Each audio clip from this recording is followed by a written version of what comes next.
Hello everyone, আসসালামু আলাইকুম। আজকে আমি করব লইট্টা মাছের ফ্রাই এবং সেটাই আপনাদের সাথে আজ শেয়ার করব। লইট্টা মাছের ফ্রাই করার জন্য মাছগুলো আমি আগে থেকেই ধুয়ে পরিষ্কার করে রেখেছি এবং পানিটুকু ফেলে দিয়ে আমি মাছের ভেতরে থাকা যে পানিটুকু আছে সেটুকু হাতে চেপে চেপে বের করে নিয়েছি, কারণ মাছটা অনেক নরম থাকে, তাই ভেতরে পানি থাকলে খেতে ভালো লাগবে না।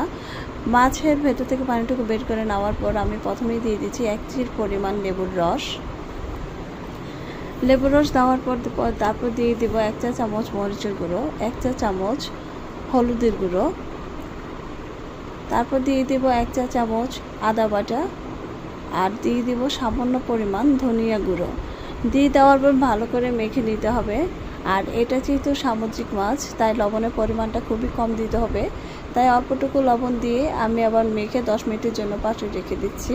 এবং অপর একটি পাত্রে আমি 1 কাপ আটা নিয়ে নিয়েছি, আপনারা চাইলে বেসন দিয়েও করতে পারেন। তারপর দিয়ে দিব সামান্য পরিমাণ লবণ, 1 চা চামচ মরিচের গুঁড়ো, 1 চা চামচ হলুদের গুঁড়ো এবং সাথে দিয়ে দিব একটি ডিম দিয়ে আমি একটি হ্যান্ড মিক্সার দিয়ে ভালো করে মিক্স করে নেব। মিক্স করে নেওয়ার পর যেহেতু আমি এটা গোলা তৈরি করব, গোলাটা তৈরি করার জন্য আমি অবশ্যই অল্প অল্প পানি দিব, কারণ একসাথে পানি দিলে হয়তো গোলাটা পাতলা হয়ে যেতে পারে, তাই আমি অল্প অল্প পানি দিয়ে গোলাটা তৈরি করব।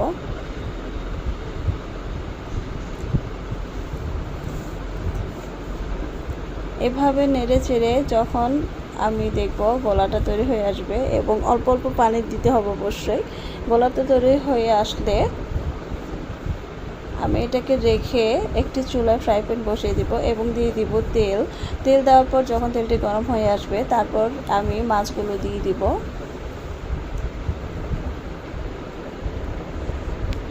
এভাবে আমি একটি একটি করে ফ্রাই প্যানে সবগুলো মাছ দিয়ে দিব।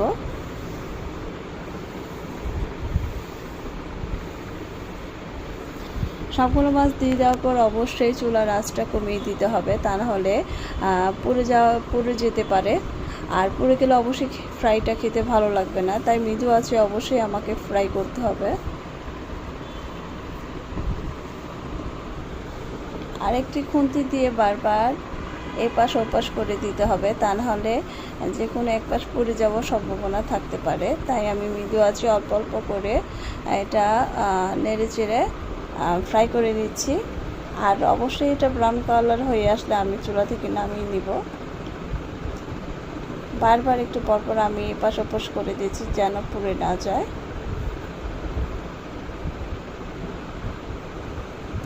যখন এই ব্রাউন কালারটা চলে আসবে, তখন আমি চুলার আঁচ বন্ধ করে মাছগুলো নামিয়ে নেব। নামিয়ে নেওয়ার পর একটি পাত্রে আমি মাছগুলো তুলে নিব।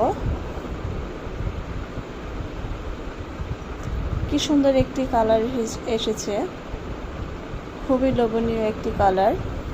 আপনারা অবশ্যই বাসায় ট্রাই করবেন এবং এটা আপনারা সস দিয়েও খেতে পারবেন, চাইলে আপনারা ভাত দিয়েও খেতে পারবেন। অনেক মজার একটি ফ্রাই।